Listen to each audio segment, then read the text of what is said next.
오늘 하나님 말씀 마태복음 16장 21절부터 24절에 있는 말씀입니다.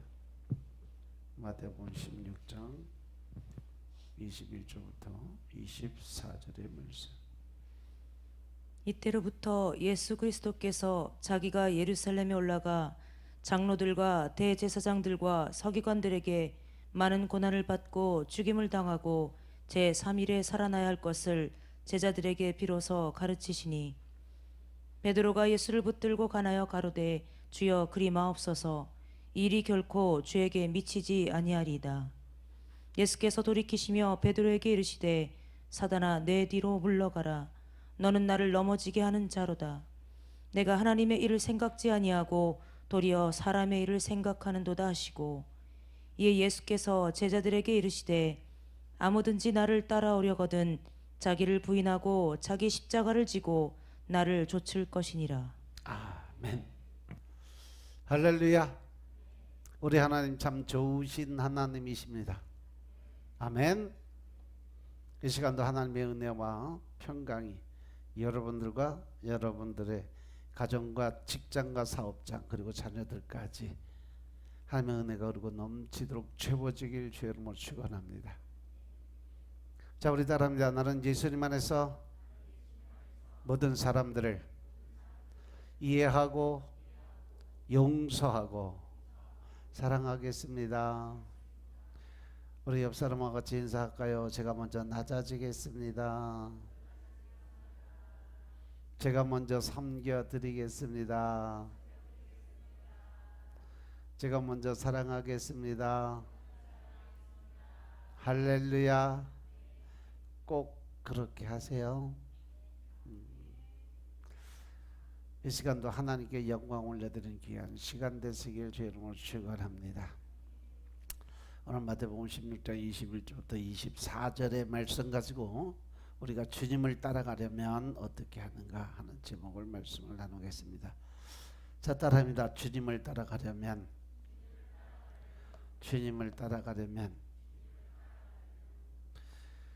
우리가 신앙생활을 한다 그러고 성도의 생활을 한다 그러고 또 말씀에 의지해서 살아간다고 하면서 과연 내가 주님을 어떻게 따라가고 있나?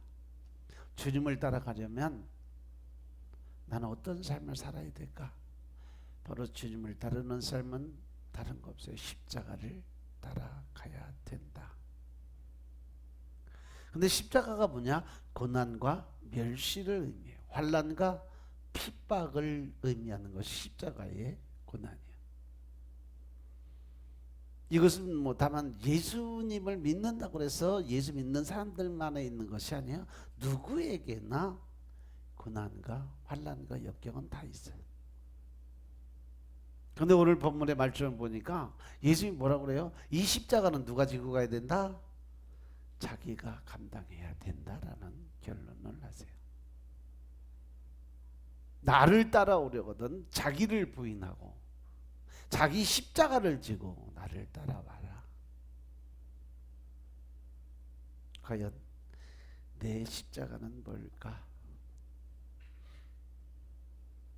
남편들은 아내가 십자가가 될 수 있고 아내들은 남편이 십자가가 될 수 있고 또 어떤 가정엔 자녀들이 십자가가 될 수도 있고,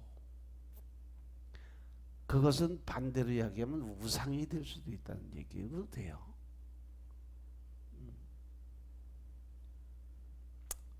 그래서 인간에게는 누구나 육체의 십자가가 있다는 거죠. 육체의 십자가라는 것은 사도 바울이 겪었던 것처럼 우리 몸에 생기는 질병들을 말해요. 더 나아가서 영적인 가난의 문제도 있어요. 어떤 분들에게는 신체적 장애가 자기 십자가인 사람도 있어요. 이것은 남에게 지울 수 없는 십자가예요. 내가 감당해야 될 십자가. 누가 대신 져줄 수 있는 십자가가 아니에요. 이것을 일반적으로 세상 사람들이 이야기할 때 뭐라고 그래? 운명이라는 단어를 쓰죠. 그래서 이것들을 질 수 있든 없든 끝까지 내가 감당해야 될 일이다. 이것이 바로 자기 십자가라는 거죠. 두 번째로 뭐냐? 마음의 십자가가 있어요. 이것은 남이 대신할 수 없는 마음의 고민이나 고통의 문제예요.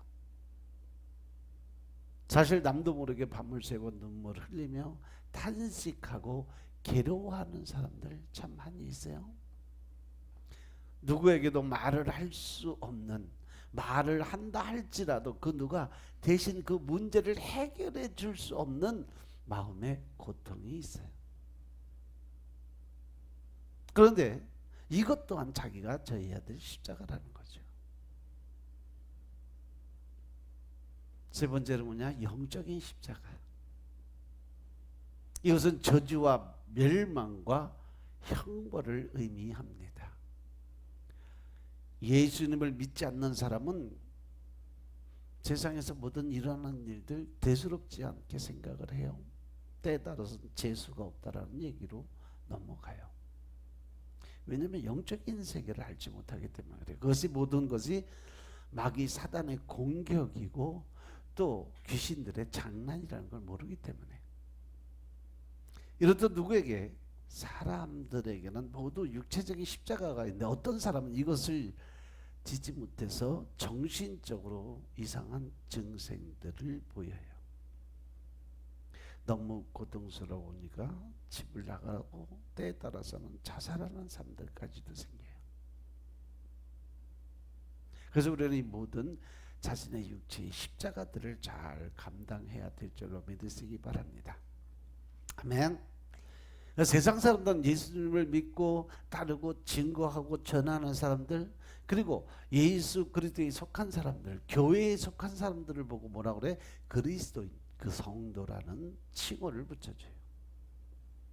사도행전 11장 19절부터 26절의 말씀을 보면 유대인의 박해를 피해서 흩어진 예루살렘 교인들이 안디옥에 가서 예수님을 전하고, 그래서 많은 사람들이 예수님을 믿고 교회 공동체로 들어오는 장면들이 나와요. 이 초대교회의 공동체 삶의 모습을 보여주는 것이 바로 사도행전 2장 43절부터 47절에 있는 말씀. 뭐냐?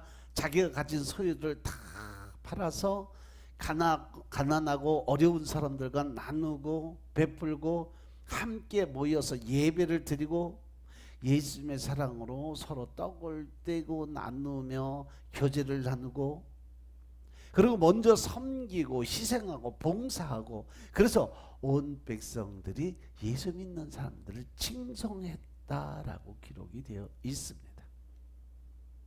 세상 사람들과는 기준이 달라요. 안디옥 교회가 그곳 사람들로부터 예수 그리스도에게 속한 자, 즉 그리스도인이라 최초로 일컬음을 받은 것이 바로 안디옥 교회 성도들이에요. 왜?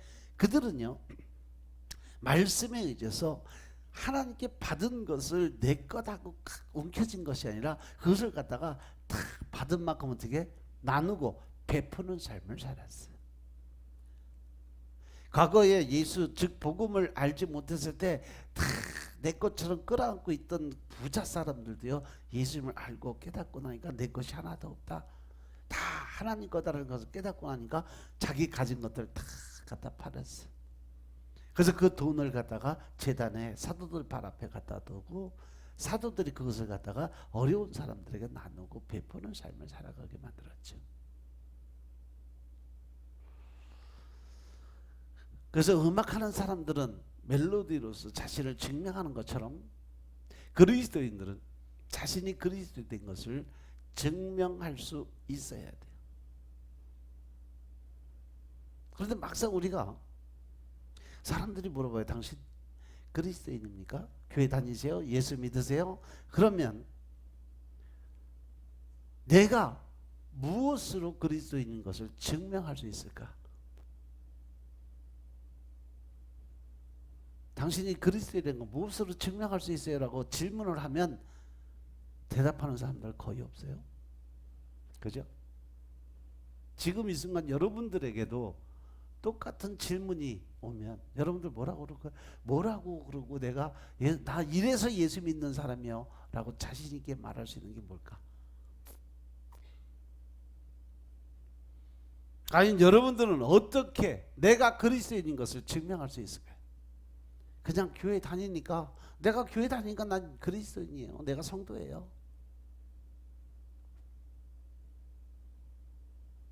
그것으로 과연 사람들이 그래 교회 다니니까 예수 믿는 사람이구나, 그리스도인이구나 인정을 할 수 있을까요?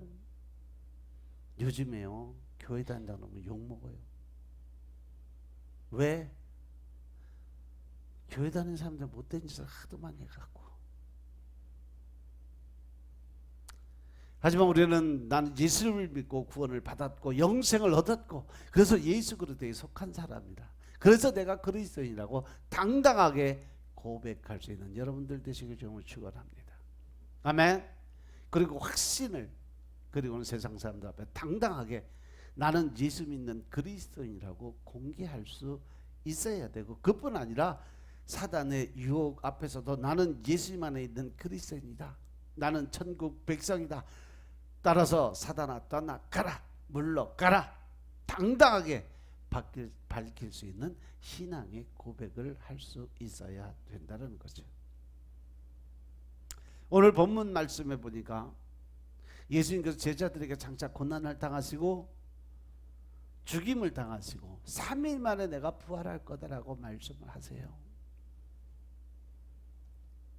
그러더니 이 베드로가 성격이 엄청 급하고 또 이 불의를 보면 못 참는 성격이에요. 그래서 가만히 보면요 예수님이 무슨 말씀만 하면 제일 먼저 그거에 대해서 대꾸하는 사람이 누구예요? 다 베드로가 제일 먼저 대답을 하고 늘 야단 맞는 것도 베드로가 야단 맞아요. 왜? 그 성격이 급해서 그래요. 그 사람이. 예수님이 고난받고 내가 십자가 못 박혀 죽고 3일 만에 부활할 거다 얘기하니까 제자 베드로가 당장 나서서 앞에서 이야기합니다. 어떤 일이 있어도 주님 제가 지킬게요. 앞으로 주님한테 절대 그런 일이 일어날 수 없어요. 내가 싸움도 잘해 힘도 좋아. 그러니까 난 누가 싸워도 이길 수 있으니까 어떤 사람도 내가 예수님 건드리지 못하게 다 막을 수 있어요. 걱정하지 마세요. 육신적으로는 될 수 있는 부분이 있죠. 그런데 이때 예수님의 말씀은 다 영적인 말씀인 것임을 깨달으시기 바랍니다. 예수님이 베드로를 그 자리에서 바로 책망하세요.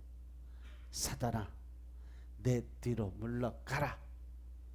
너는 하나님의 일을 생각지 아니하고 도리어 사람 일을 생각하는 사람이다 라는 말씀하세요.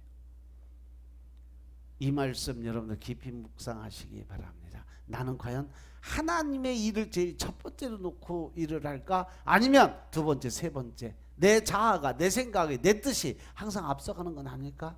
돌아보시기 바랍니다. 하나님의 생각, 하나님의 뜻, 하나님의 방법과 동일한 삶을 살지 아니하고 자기 의를 드러내고 자기 생각대로 자기 방법대로 가는 게 바로 뭐예요? 마귀 사단이라고 예수님은 말씀하세요.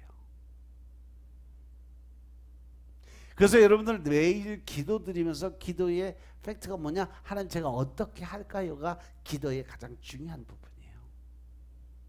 이렇게 해주세요 저렇게 해주세요가 아니라 이러한 일이 있으니까 하나님 이거 이렇게 해결하고 저렇게 해결하고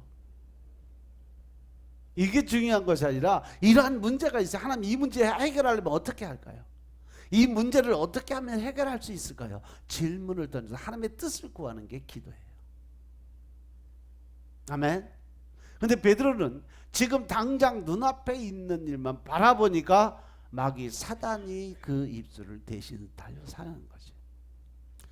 베드로의 그 인간적인 생각, 예수님을 위하는 마음으로 예수님이 십자가의 길을 가지 못하도록 막는 거죠. 하나님의 뜻이 이 땅에 이루어지지 않게 만들기 위해서 마귀 사단이 그를 사용했다는 거죠. 오히려 그것은 예수님을 위한 것이 아니라 하나님 일을 방해하는 마귀 사단의 역사였다는 것을 깨달으시기 바랍니다. 사탄은 예수님이 가시는 십자가의 길을 막으려고 가장 가까운 제자 베드로의 인간적인 생각, 연민의 마음을 통해서 하나님의 일을 막으려고 역사하고 있는 중이죠. 우리가 하나님의 일을 생각하지 않고 사람의 일을 먼저 생각하는 것, 그럴 때 사단이 역사한다는 것 깨달으시기 바랍니다. 아멘. 여러분들이 하는 일들이 항상 하나님은 우리에게 너희는 무엇을 하든지 먹든지 마시든지 무엇을 하든지 다 무엇을 위해서? 하나님의 영광을 위해서 하라. 그 하나님의 영광을 위해서 한다는 것이 뭐예요? 하나님의 이름을 높이는 자리예요. 하늘나라의 확장을 위한 일. 따라서 여러분들이 하는 그 모든 일은 하나님의 나라를 더 확장하고 넓히고 하나님의 뜻을 이루고 하나님의 이름을 높여드리고 하나님의 살아계심을 증거하는데 제일 첫 번째 사고방식이 있어야 된다는 거죠. 그냥 교회에 와서 거룩한 삶 자체가 그것이 예배가 아니라 하나님이 우리에게 그러잖아요. 사마리아 여인에게 하나님이 원하시는 예배는 어떤 예배다? 거룩한 산제사의 예배. 즉 일상생활에서 너희가 매일매일 살아갈 때 하나님과 동행하고 하나님의 이름을 높이기 위해서 하나님의 나라의 확장을 위해서 하나님의 뜻을 이루기 위한 일을 한다는 마음의 중심에 그것을 두라는 얘기예요. 여러분 직장에 가서 일을 할 때도 어떠한 일을 하든지 바로 내가 하나님의 나라를 위한 일을 하고 있다. 사업하는 사람들도 이 사업을 통해서 하나님의 이름을 높이게 하기 위해서 하나님 나라를 더 확장시키기 위해서 복음 전도의 사명을 감당하기 위해서 내가 지금 이 일을 하고 있다.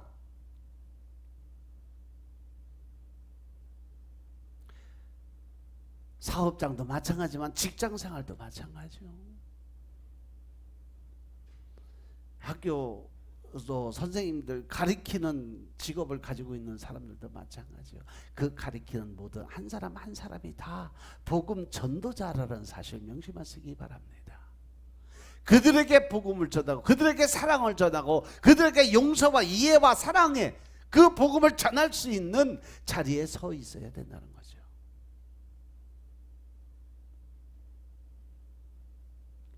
교회에 있을 때만 하나님 생각이 아니라 바로 내게 맡겨진 직업이, 내게 맡겨진 사업장이, 내게 맡겨진 그 모든 일들이 하나님의 나를 들어 사용해서 하나님의 이름을 높이기 위해서 주신 사명이고 소명이라는 거 명심하시기 바랍니다.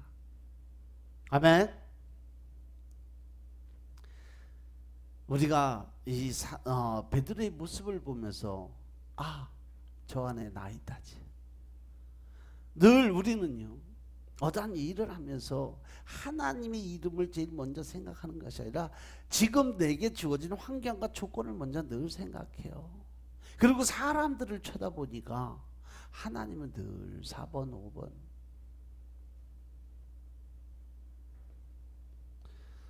십자가의 길만이 죄인의 그 길을 다 해결해 주시고 인간을 구원하시는 하나님의 의고 하나님의 뜻이고 하나님의 방법이었다는 사실 명심하시기 바랍니다.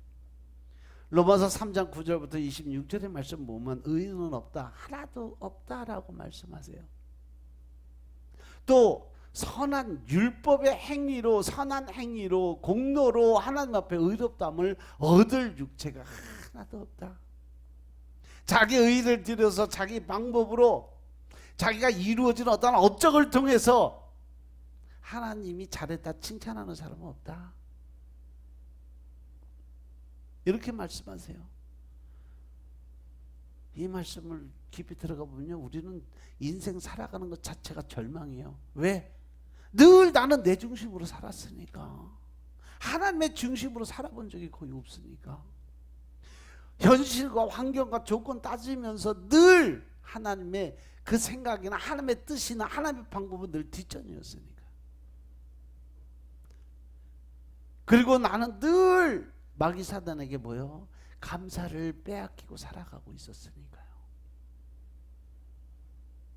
그러나 하나님은 우리 죄인을 불쌍히 여기셔서 구원의 길을 준비하셔서 그것이 바로 십자가의 길이에요. 우리가 받아야 될 죄값, 진노, 심판, 죽음, 지옥의 형벌, 이 모든 것을 예수님께서 십자가에서 대신 짊어지고 가시기로 작정을 하셨어요. 그래서 이사야서 53장 4절부터 6절의 말씀 보면요, 그런 식으로 우리의 질고를 지고 우리의 슬픔을 당하였지만 우리가 그냥 생각하는 것은 그를 징벌을 받아서 하나님께 맞으며 고난을 당한다고 생각을 한다는 거죠. 즉 나는 없고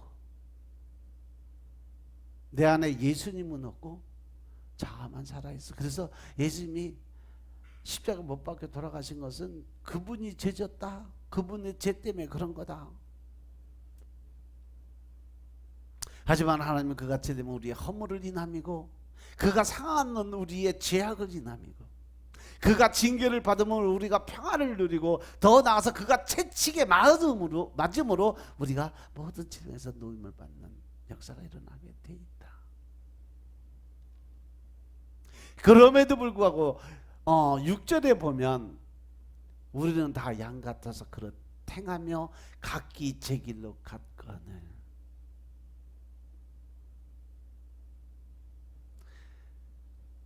인간의 본연의 마음속엔 자아가 너무 커. 그렇기 때문에 하나님이 그렇게 사랑을 주시고 은혜를 주시고 축복을 주시는 과정에서도 자기 의를 더 드러내고 자기 방법대로 자기 생각대로 자기가 하는 식대로 끝까지 우기고 간다는 거예요. 그래서 다 각자 자기 길로 갈 거는 하나님께서는 우리의 모든 죄악, 우리 인간이 가지고 있는 그 모든 죄악을 예수님이 십자가에 담당시키고 죄사함을 이루게 만들어 주셨다는 거죠. 이렇게 누구든지 예수님의 십자가의 은혜로 우리 모든 사람들이 다 구원을 받게 해주신 하나님을 믿으시기 바랍니다. 예수님이 나의 주님이신 것을 믿는 자들을 하나님께서 값없이 용서해 주시고 의롭다 칭해 주시고 인정하시는 함의 그 은혜로 오늘 우리를 구원해 주셨음을 믿으시기 바랍니다. 그래서 에베소서 2장 8절의 말씀을 보면 너희는 그 은혜에 의해서 믿음으로 말미암아 구원을 받았어. 이것은 너희에게서 난 것이 아니라 뭐예요? 다 하나님의 선물이다라고 말씀하세요. 선물이라는 것은 뭐예요? 값없이 대가 없이 그냥 나누고 베풀어 주시는 거예요. 공짜로 그냥 받는 게 은혜고 선물입니다. 요한복음 5장 24절의 말씀도 내가 진실로 너에게 이르노니 내 말을 듣고 나를 보내신 이를 믿는 자는 영생을 얻었고 심판에 이르지 아니하는 사망에서 생명으로 즉 지옥에서 천국으로 이미 옮겨졌다라고 말씀하세요. 믿으시면 아멘. 아멘. 그래서 고린도서 12장 말씀 보면요, 누구든지 성령님을 통하지 않고는 누구든지 예수님을 주라 시인하는 자가 없다라고 말씀하셨어요. 예수님은 나를 죄에서 심판에서 사망에서 지옥의 형벌에서 구원해 주신 나의 주님이심을 믿으시기 바랍니다. 성령님이 여러분의 그 모든 삶에 확증을 주시고 믿음으로 고백할 수 있는 그러한 말을 허락해 주신다는 거죠. 따라서 여러분은 이미 구원받은 구원자이심을 믿으시기 바랍니다. 그래서 예수님께서 오늘 본문의 말씀처럼 누구든지 나를 따라오려거든, 할렐루야, 자기를 부인하고 자기 십자가를 지고 나를 따라라 라고 말씀하신 거예요. 예수님 왜 제자들에게 이 말씀하셨을까? 오늘 예수님을 믿는 그리스도인들이 세상 속에서도 그리스도인으로 살아가고 있을까요? 믿음 안에서 말씀에 의지해서 하나님의 뜻을 구하고 하나님의 방법대로 지금 내가 살아가고 있나요? 이 말씀을 받는 생각하면 예수님께서 지금 우리에게 그렇게 질문하시는 거예요. 너 진짜 믿음 안에서 내 뜻대로 살아가고 있니? 내가 말한 대로 순종하고 있니? 예수님을 믿고 따르고 예수님을 증거하는 삶, 그것이 우리 그리스도인의 가장 기본적인 삶인데, 과연 여러분들이 세상 속에 그렇게 살고 있냐 하고 질문하시는 거예요.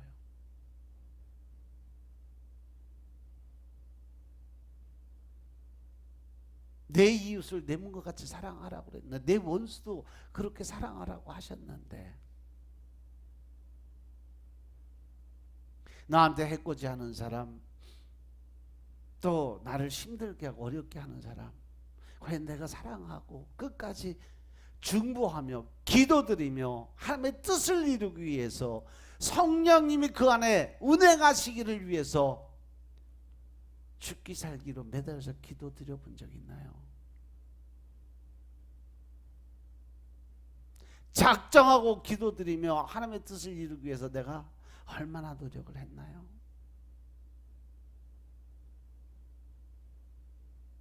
하나님이 우리에게 요구하시는 삶은요, 잠깐 내가 시간 있을 때 그 삶 드리는 거, 그 시간 드리는 거 요구하시는 게 아니에요.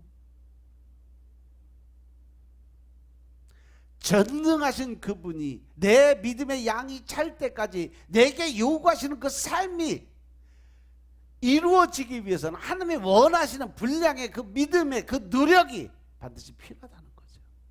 그것이 뭐냐? 바로 기도예요. 여러분들에게 어떤 문제가 있으면요, 그 문제를 가지고 나서 기도 드려야 돼요. 그 문제 해결하기 위해서는 기도를 드려야 돼요. 근데 그 기도는 말씀을 붙들고 말씀의 중심 안에서 하나님의 뜻을 이루기 위한 하나님의 방법을 택해야 된다는 거죠. 내 뜻이나 내 방법이나 내 식, 이건 하나님하고 상관이 없어요. 그 사람을 변화시킬 수가 없어요.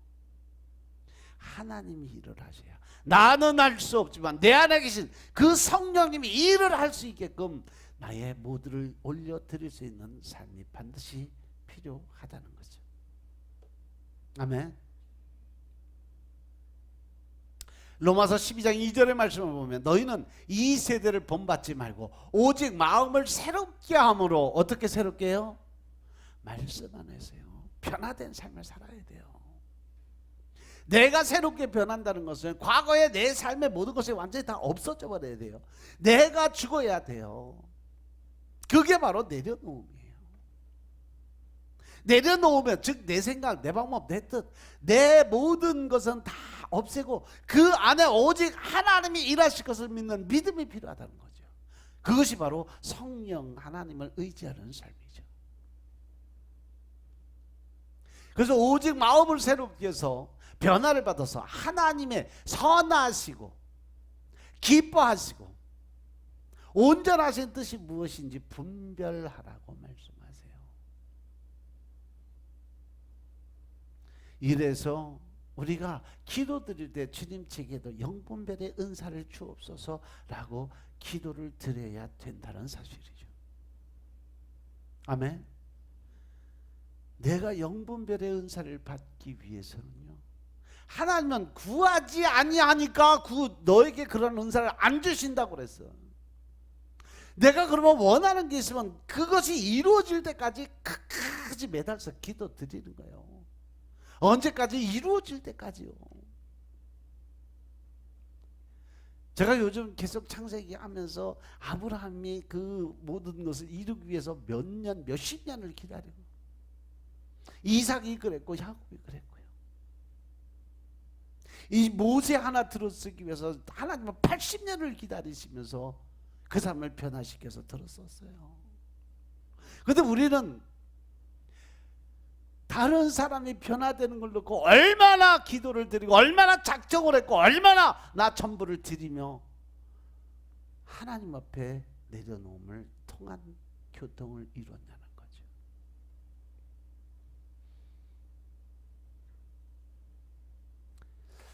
따라서 우리들도 하나님의 선하신 뜻이 무엇인지 먼저 분별하는 능력이 있어야 되고, 그 뜻에 따라서 결단하고 오직 하나님의 말씀에 순복하는 삶을 살아야 하는데, 그것이 바로 그리스도인 즉 성도들이 살아야 될 가장 기본적인 삶인데,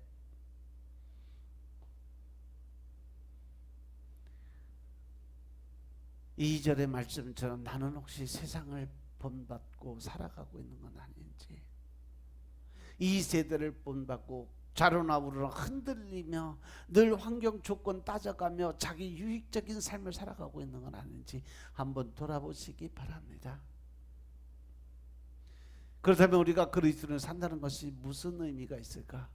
예수님을 자기를 부인하고 자기 십자가를 지고 나를 따르라고 말씀하세요.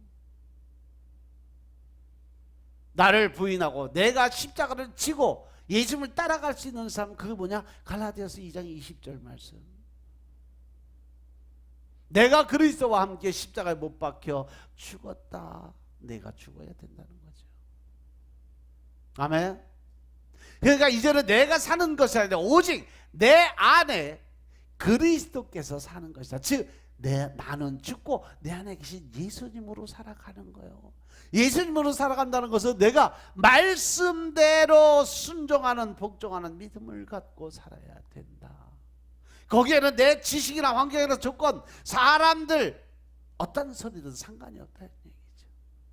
왜? 죽은 자는 말이 없어. 죽은 자는 생각을 못해. 죽은 자는 어떠한 행동도 할 수가 없어요.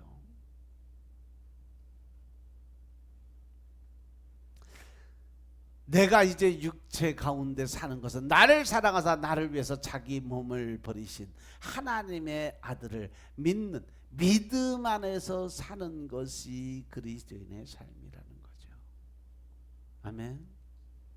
그렇게 살 때 바로 고린도후서 5장 17절의 말씀이 우리에게 이루어져요. 그런 정도든지 그리스도 안에 있으면 뭐예요? 새로운 피조물로 바뀐다. 이전 것은 지나갔으니 보라! 이제 넌 새 것이, 즉 과거에 썩은 그러한 영혼들의 삶, 지옥의 삶 속에서 이제 하나님의 주시는 평안과 위로, 기쁨, 즐거움의 삶으로 변화됐으니까 이제 너는 새 사람이 됐다는 거예요. 새 영, 새 마음으로 바뀌었다는 거예요. 그러니까 네 속에 있는 썩은 마음, 굳은 마음, 더러운 마음들 다 지워버리고 하나님께서 부드러운 마음을 주신 그 마음을 가지고 온유와 겸손으로 무장돼 살아가라는 말씀이에요. 아멘. 이젠 예수님의 영원하신 생명으로 새로운 신분으로 하나님의 자녀고 천국의 시민권자로 예수 그리스도에게 속한 그리스도인으로 살아가는 것입니다. 이 말씀이 바로 빌립보서 3장 20절과 21절의 말씀이에요. 빌립보서 3장 20절 21절 말씀 보겠습니다.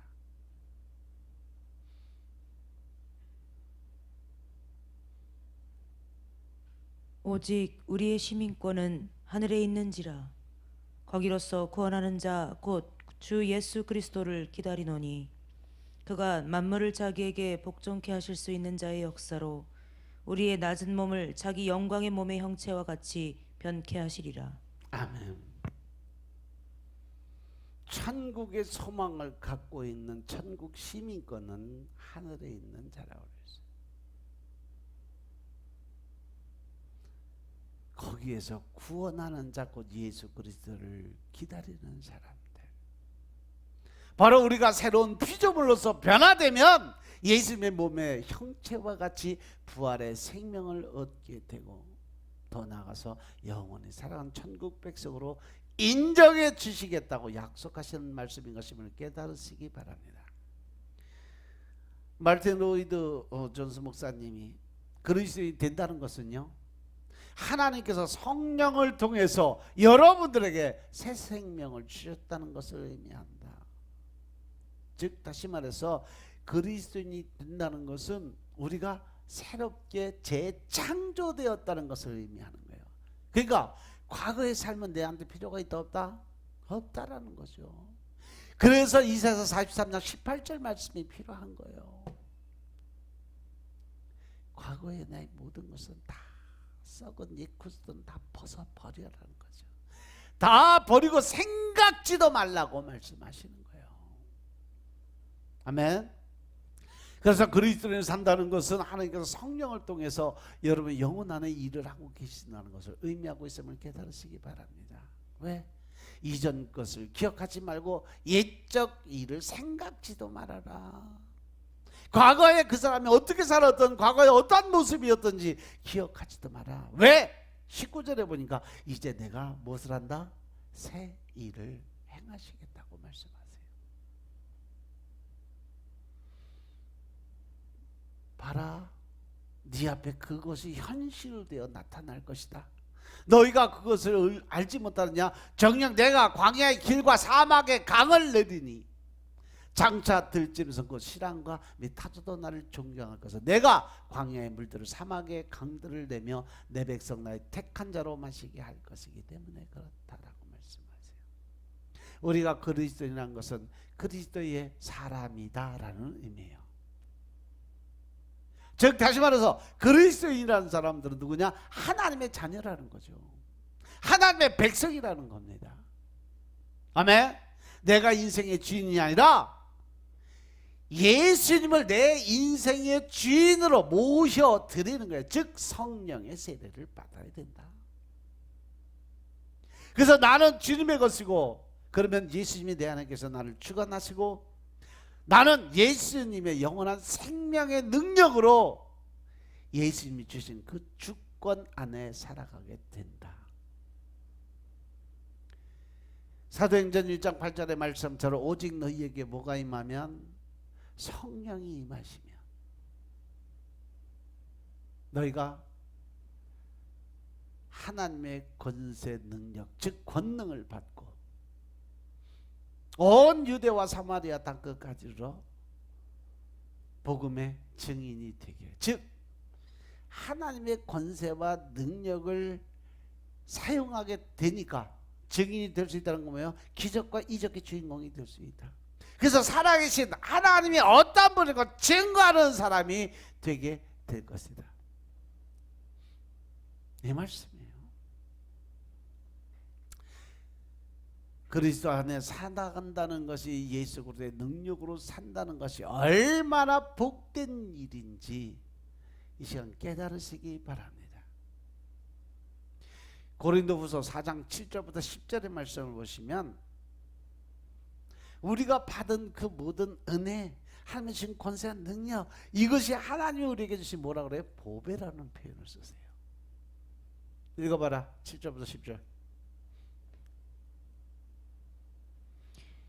우리가 이 보배를 질그릇에 가졌으니 이는 능력의 심이 큰 것이 하나님께 있고 우리에게 있지 아니함을 알게 하려 함이라. 우리가 사방으로 오겨쌈을 당하여도 쌓이지 아니하며 답답한 일을 당하여도 낙심하지 아니하며 핍박을 받아도 버림받지 아니하며 거꾸러뜨림을 당하여도 망하지 아니하고 우리가 항상 예수 죽인 것을 몸에 짊어짐은 예수의 생명도 우리 몸에 나타나게 하려 함이라. 아멘. 할렐루야. 내 안에 거하시는 성령님께서 나로 하여금 내가 예수님과 동행하고 예수님의 권세와 능력을 사용하는 자로 살아가고 있음을 깨닫고 알게 해주신다는 거죠. 그리고 나의 입을 열어서 고백하게 하시고 확신을 주세요. 뭐라고? 로마서 10장 9절 10절을 보면 내가 만일 내 입으로 예수로 주로 시인하며 또 하나님께서 그를 죽은 자 가운데 살리신 것을 내 마음에 믿으면 그때 구원이 임하는데 사람이 마음으로 믿고 의에 이르고 입으로 시인했을 때 구원에 이르느니라. 이 말씀 로마서 10장 10절 말씀 엄청 중요한 말씀이에요. 사람이 마음으로 믿어 의에 이르고 입으로 시인하여 구원에 이르느니라. 즉 다시 말해서 예수를 믿는 믿음은 어디까지예요? 선과 악, 죄인과 악인을 구분하는 자리까지. 이게 믿음이에요. 이거 갖고 천국 갈 수 있어요? 아니라는 거죠. 그 뒤에 조건을 보죠. 천국 시민의 조건. 뭐예요? 예수 그리스도를 구세주다, 메시아다, 입으로 시인, 즉 다시 말해서 복음 증거, 나가서 하나님을 증거하는 복음 전도자의 사명을 감당하는, 너는 예루살렘과 온 유다 땅까지로 복음을 증거하는 그 권세를 사용하는 자들만이 구원을 받게 되어 있다라는 거죠. 반대로 해서 지금 내가 전도 사명 감당하고 있나? 예수님을 주라고 시인하고 동네방네 떠들고 다니고 있나?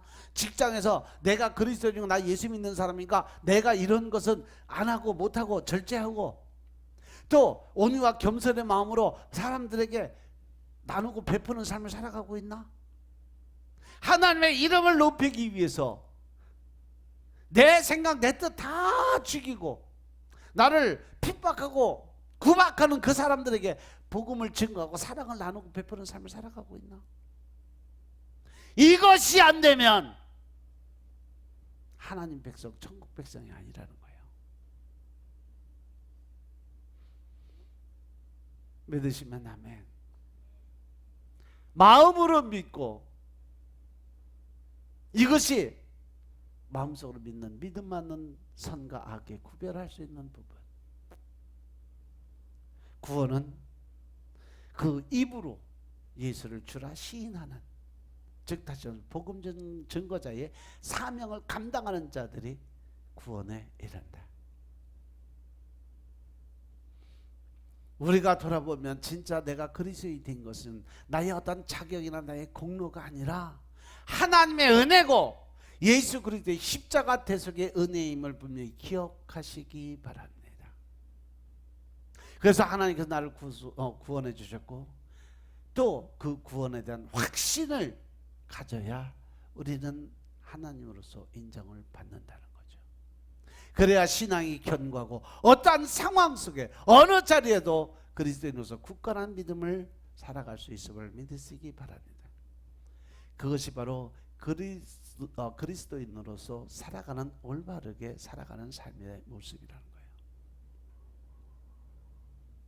그리스도인으로 살아가는 삶의 그 모습이 어떤 거냐? 로마서 14장 7절부터 9절 말씀 보겠습니다. 로마서 14장 7절부터 9절의 말씀을 보면, 자기를 위해서 죽는 자가 아니라 예수 그리스도를 위해서 죽는 자가 진정한 그리스도인이라는 설명을 해줘요. 읽어봐라. 우리 중에 누구든지 자기를 위하여 사는 자가 없고 자기를 위하여 죽는 자도 없도다. 우리가 살아도 주를 위하여 살고 죽어도 주를 위하여 죽나니 그러므로 사나 죽으나 우리가 주의 것이로라. 이를 위하여 그리스도께서 죽었다가 다시 살으셨으니 곧 죽은 자와 산 자의 주가 되려 하심이니라. 아멘. 예수님께서 죽었다가 다시 3일 만에 부활하신 것은 죽은 자, 산 자, 즉 부활의 생명을 가진 자와 지옥 백성들과 구분시키기 위해서 하나님이 직접 와서 몸으로 보여주신 거라는 거예요. 이 말씀 자체가 우리가 그리스도를 어떻게 살아야 되고 무엇을 위해 살아가야 될 것인가, 거기에 대해서 우리가 생각해야 될 부분을 하나님이 주신 말씀이에요. 즉 다시 말해서 진정한 그리스도인은요, 나를 위한 삶이 아니라 남을 위해 희생할 수 있는 삶을 살아야 된다라는 결론이 나오죠. 어느 부자가 딸의 결혼식을 준비하는 과정에서 주인이 모든 동물들을 불러 모아서 회의를 소집했어. 야, 잔치가 일어나서 내가 맛있는 음식을 만들어서 사람들을 다 대접하려고 하는데 여러분들 생각은 어떠냐? 그랬더니 와, 좋아요, 대찬성입니다. 그래서 막 박수치고 와, 맛있는 거 먹겠다. 그러자 주인이 뭐라 하냐면, 야, 그러면 우리 거위를 잡아서 요리를 하자. 그랬더니 거위가 뭐래? 주인님, 저는 큰 알을 낳아야 주인님이 먹고 사니까요. 닭 요리를 하니까 수탉이, 저는 아침을 깨워야 되는데 어떻게, 제가 없으면 아침에 어떻게 일어나요? 양요리가 어떨까? 그러니까 저는 따뜻한 양털 채워서 주인 옷을 만들어야 되는데 저 없으면 어떻게 옷 입으실래요? 말고기를 할까? 그랬더니 주인 여행 가실 때 누구도 뭘 타고 가시려고요? 제가 있어야 타고 다니실 텐데요. 그럼 우리 암소고기를 할까? 그랬더니 주인님 제가 없으면 저 많은 농사 누가 져요? 저 농사를 저 때문에 지셨는데요. 뭐요? 다 먹고는 싶은데 죽기는 싫다는 거죠. 남을 위해 희생할 생각은 아무도 없다는 거예요. 먹고 마시는데 음식을 잔치하는 건 동의하지만 내가 희생되는 것만큼 나는 절대 못해요 이거잖아.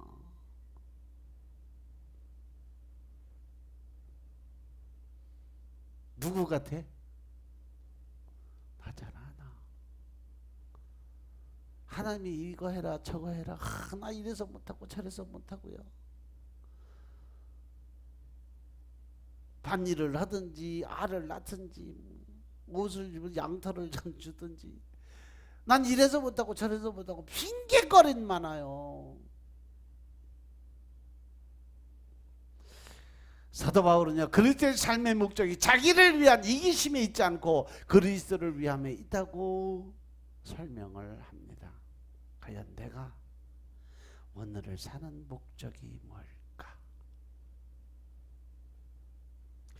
내 삶 속에 삶의 목적, 즉 희망과 소망이 없다면 동물과 다를 바가 뭐가 있겠냐는 거죠.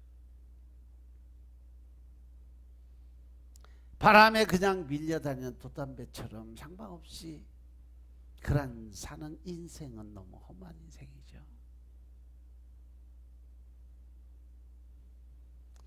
돼지가 살찌면 어디 가요? 자취집에 가야지 뭐. 촉값이 올라가면 도살장 가야 되는 거예요. 이것처럼 삶의 목적이 없는 사람들은요 돈에 미치고 가족을 위해 명예를 위해 이래저래 인생의 근본을 알지 못하고 바쁘게 살다가 결국 죽는 거예요. 전도서 9장 3절의 말씀을 보시면 모든 사람의 결국은 일반인 그것은 해 아래서 모든 일 중에 악한 거라고 그랬어요. 곧 인생의 마음에 악이 가득해서 평생에 미친 마음을 품다가 후에는 죽은 자에게 돌아갈 것이니라.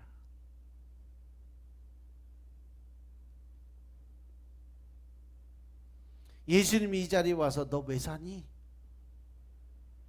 너 정말 크리스찬이냐? 네가 진짜 나 백성이냐?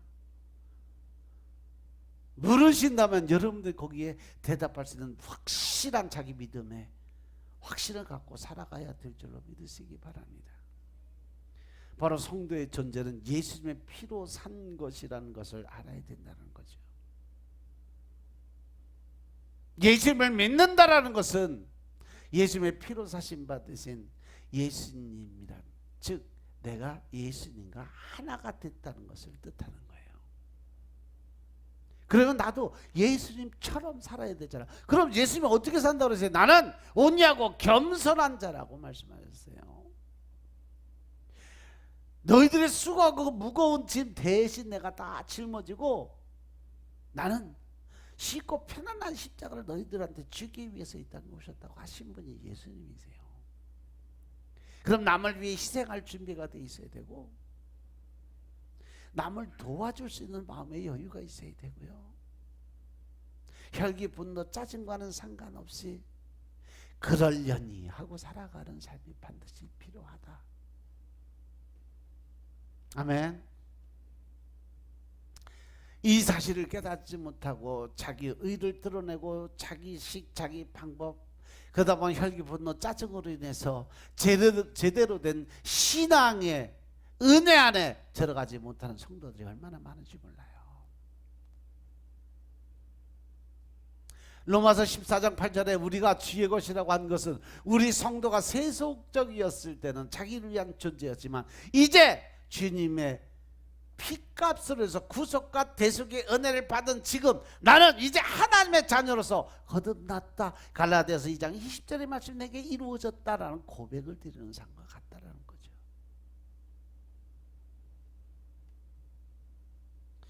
교회를 다녀도 교만하고 자기 자랑 거만함으로 살다가 어느 날 하나님이 기다리다 결국은 매를 들어서 한 대 치면 그때 비로소 내 자아의 미숙함을 알고 주의 뜻대로 살려고 노력을 해요. 그런데 이미 그때는 한 대 얻어 맞았는데 어떡할 거예요? 성도의 존재라는 것은 무죄하신 하나님 아들의 목숨을 대신해서 건짐을 받는 존재라는 사실 명심하시기 바랍니다.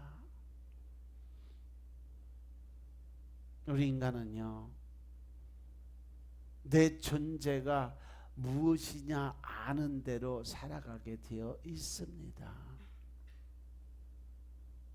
주의 것이 되었고 하나님의 것이 되었다는 것은 자기를 이루는 것이 아니라 위대한 존재의 발견이요, 내가 하나님의 권세를 가진 자라는 것을 깨닫고 알게 되는 거죠. 그렇게 할 때 비로소 주의 은총을 받고 사는 줄로 믿으시기 바랍니다. 그래서 우리는 살아도 주의 뜻대로 살고 죽어도 주의 뜻대로 죽을 준비가 되어 있어야 된다. 내 마음대로 내 뜻대로 될 수 있는 것은 아무것도 없다. 그래서 세상 사람들이 하는 얘기가 뭐예요? 인명은 어디다? 제천이다. 하늘의 뜻에 있는 것이 운명이다. 모든 결정권은 하늘에 계신 그 하나님만이 결정할 수 있다는 것을 하나님을 알지 못하는 사람들도 인정하는 것이 하나님의 권세예요. 믿으시면 아멘. 그래서 로마서 14장 7절에 보니까 우리 중에 누구든 자기를 위해서 사는 자가 없고 자기를 위해서 죽는 자가 없다라고 말씀하셨고, 고린도전서 10장 31절에 보니까 그런즉 너희가 먹든지 마시든지 무엇을 하든지 다 하나님의 영광을 위해서 하라고 하나님 명령하셨어요.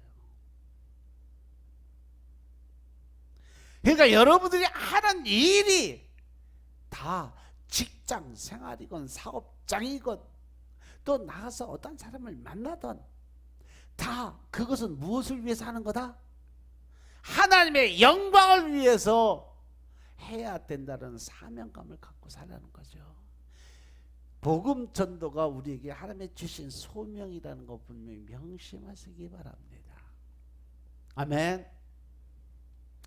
사는 것도 주를 위한 뜻이 있어야 되고 죽는 것도 뜻없이 죽는 것이 아니라 반드시 하나님의 영광을 위해서 죽어야 되기 때문에 내가 스스로 내 삶에, 내 인생에, 내 하는 일에 비관적 나약함을 갖는 것은 그것이 바로 하나님을 모독하는 죄 속에 들어간다는 사실 명심하시기 바랍니다. 내 안에 계신 그 하나님이 전지전능하신 그분이세요. 그분을 내 안에 모시고 살면서 내가 마귀 사단에게 지고 끌려다니고 시도 때도 없이 분내고 화내고 짜증내고 사람 비판하고 판단하고 정죄하고 구박하고 이렇게 사는 것 자체가 하나님을 무시하는 행동이에요. 여러분 안에 계신 성령님을 무시하는 행동이에요. 명심하시기 바랍니다. 아멘. 그런데 사람이 본성적으로 자기 이기심이 아주 강해요. 왜 죄인의 몸을 갖고 네 아비가 마귀 새끼니까 너도 마귀로 태어났잖아 하신 말씀처럼. 그래서 베드로가 예수님이 잡히시던 날 밤 베드로가 잡힐 위험에 처했을 때 예수님을 저주하고 욕하고 배신했던 것처럼 내가 살기 위해서 예수님을 배신하는 건 시도 때도 없이 많이 잘 하고 살아가고 있다는 거예요. 나를 살리기 위해 예수님은 나를 위해 죽어주셨는데 나는 예수님을 위해 죽지 못하겠다는 거죠.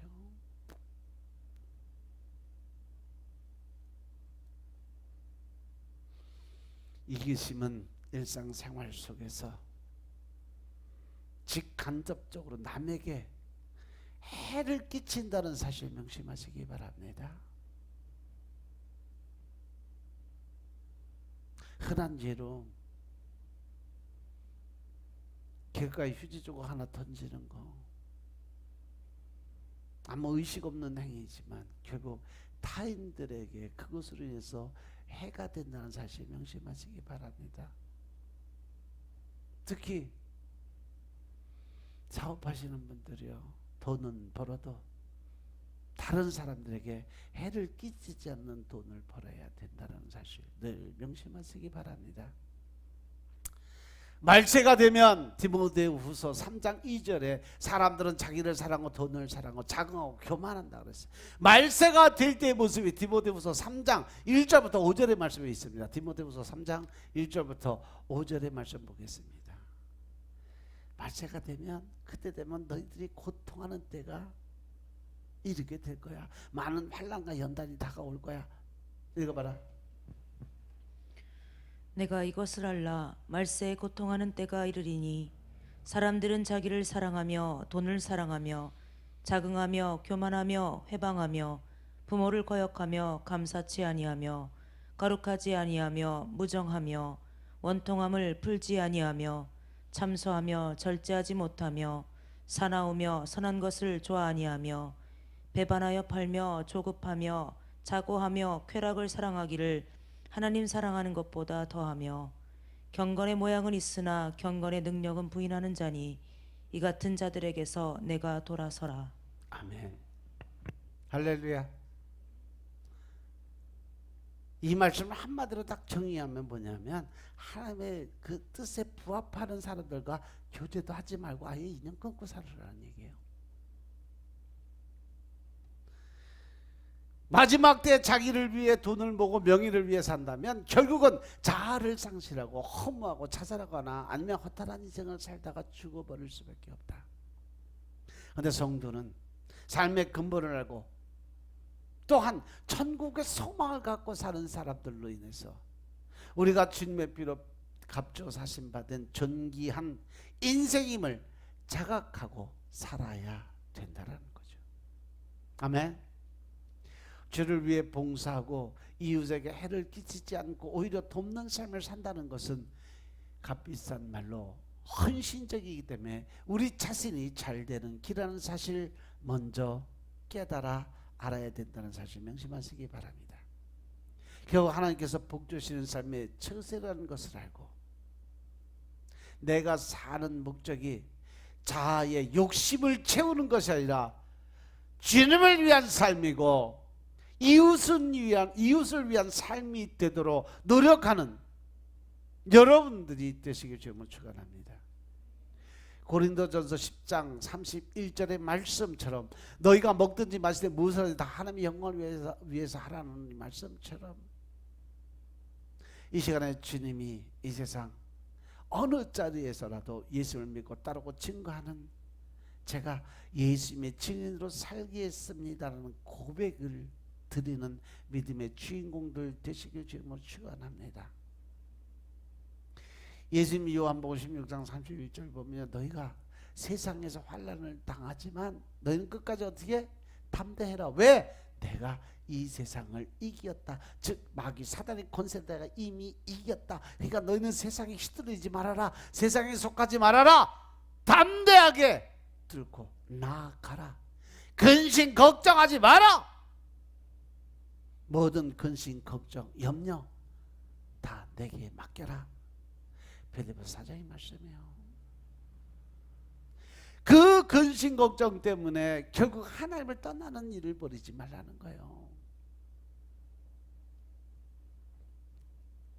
그래서 마태복음 28장 19절 20절 말씀 보니까 너희는 가서 모든 족속을 제자로 삼아 아버지와 아들과 성령의 이름으로 세례를 주고 내가 너희에게 분만 모든 것을 가리켜 지키게 해라. 즉 복음 전도 사명 감당하라는 거예요. 그러면 내가 세상 끝날까지 너희와 함께 하시겠다고 약속하셨다는 거 명심하시기 바랍니다.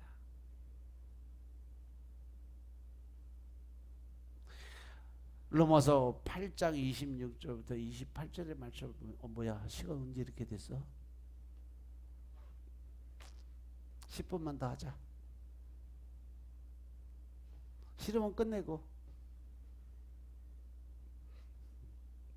10분 안에 끝날지 모르고 하나님이 계속 말씀 주셔서. 로마서 8장 26절 28절에 보시면 우리의 연약함을 도우시는 성령님이 항상 우리 안에서 우리를 도와주고 계시는 말씀을 주세요. 이와 같이 성령도 우리 연약함을 도우시나니 우리가 마땅히 빌 바를 알지 못하죠. 오직 성령님이 말할 수 없는 탄식으로 우리를 위해서 친히 간구해 주신다. 즉 중보 기도자의 역할을 감당하는 게 예수님입니다. 아멘. 그래서 마음을 감찰하시니까 성령의 생각을 아시나니 이는 성령이 하나님의 뜻대로 성도를 위해서 간구하는 중보자시라는 거. 우리가 알거니와 하나님을 사랑하는 자 곧 그 뜻대로 부르심을 입은 자들에게는 모든 것이 협력해서 선을 이뤄가야 된다. 이 말씀 명심하세요. 교회 안에서요, 성도의 책무를 감당할 수 있는 길은 오직 하나밖에 없어요. 협력해서 선을 이뤄가라는 거죠. 협력해서 남을 헐뜯고 비판하고 교회 갈라치기해서 교회 무너뜨리는 마귀 새끼 짓 하지 말고, 영이 병들면 신앙의 힘이 다 소진돼요. 좌절과 낙심과 절망이 찾아오게 돼 있어요. 성령으로 충만하지 못하면 살아갈 힘을 잃고 세상사에 눌려 살 수밖에 없어요. 그런데 우리가 성령으로 충만하면 소망이 있고 삶의 용기와 능력과 희망이 생긴다는 사실 명심하시기 바랍니다. 에스겔 골짜기에 마른 뼈의 환상을 통해서 이스라엘 백성들에게 하나님의 말씀이 대언되고 성령의 생기가 들어갔을 때 절망과 낙심 가운데서 탄식하고 괴로워하는 사람들이 벌떡 일어나 소망을 갖게 되고 결국에는 여호와의 군대가 돼서 해방과 자유를 얻게 되는 놀라운 역사가 일어나는 것이 에스겔서 37장을 통해서 우리에게 전해지고 있어요. 하나님의 말씀에 에스겔을 통해서 대언하니까 소리가 나고 움직이더니 이 뼈 저 뼈가 서로 맞춰지더라. 그리고 뼈에 힘줄이 생기고 살이 오르고 그 위에 가죽을 덮어서 그 속에는 생기가 없더라. 바로 말씀이 들어오니 사람의 모양만 갖추어졌다는 거예요. 다시 말해서 말씀을 들으니까 성도들이 모양만은 갖춰졌어. 그냥 교회 와서 자리에 앉아있는 모습은 된다 이 말이에요. 그런데 아직까지 그 안에 뭐가 없더라? 생기가 없어. 즉 하나님의 주신 권세와 능력이 임하지 못하다. 즉 성령님의 운행하심이 그 안에 들어가지 못했더라 이 말이에요. 지금 이 시대의 말씀으로 번역을 하면. 그런데 거기에 생기야 이 사망당한 자들 들어가 살게 하라 명령했더니 생기가 들어가면서 그들이 곧 살아남이 일어나는데 극히 큰 군대가 되었더라. 우리가 말씀 안에 소망이고 말씀이 육신이 되어 오신 예수 그리스도 안에 소망이 있음을 깨달으시기 바랍니다. 성령 안에 능력이 있고 그 안에 능력의 권세가 일어나게 되어 있습니다. 말씀이 주어질 때 은혜를 받아야 돼요. 그래야 여러분의 신앙이 회복됩니다. 그리고 성령으로 충만해져야 능력이 있는 그리스도인이 된다는 사실 명심하시기 바랍니다. 그리고 능력이 있는 그리스도인이 되어야 세상 속에서 불신앙과 불순종 그리고 역경과 고난과 교만과 싸워서 끝까지 자신을 지킬 수 있게 되고 더 나아가서 사단의 영적 싸움에서도 이기게 되고 끝까지 신앙을 지켜서 주님께 언제 오시든지 반갑게 맞을 수 있는 기름을 준비한 사람들이 될 수 있는다는 사실 명심하시기 바랍니다. 따라서 항상 깨어있는 믿음과 신앙을 지키기 위해서는 늘 여러분들이 서 있는 그 자리를 굳건하게 지키는 믿음의 군사들 되시길 좀 축원합니다. 어떤 자리? 은혜 받는 자리, 예배의 자리, 주님의 이름으로 모여서 기도드리는 자리, 말씀이 선포되는 자리, 주님께서 함께하는 자리를 떠나지 말아야 돼요. 주님의 은혜는 주시는 그때 바로 그 자리에 있어야 돼요. 예수님의 제자 중 도마가 의심 많은 제자로 분류가 됐어요. 왜냐하면 부활하신 주님의 제자를 찾아오셨을 때 도마는 그 자리에 없었어요. 그리고 다른 제자들은 부활하신 주님을 만났고 도마에게 주님이 부활했다고 전해주는 얘기만 들었어요. 그때 도마가 뭐라 하세요? 나는 그 말 믿을 수 없어. 내가 직접 눈으로 보고 만져보지 않고는 믿지 못하겠다 라고 얘기해요. 그리고 8일이 지난 후에 예수님이 제자를 찾아셨을 때 주님이 도마에게 말씀하십니다. 도마야, 내 손과 옆구리를 만져보거라. 그리고 믿음이 없는 자가 되지 말고 믿는 자가 되라고 말씀하세요. 이와 같이 도마의 심령 가지고 믿음을 자기 믿음의 기준에 맞추려고 노력하지 말라는 거죠. 내가 아는 것만 믿으려고 노력하는 그 삶은 하나님을 제한시키는 죄를 범하게 돼요.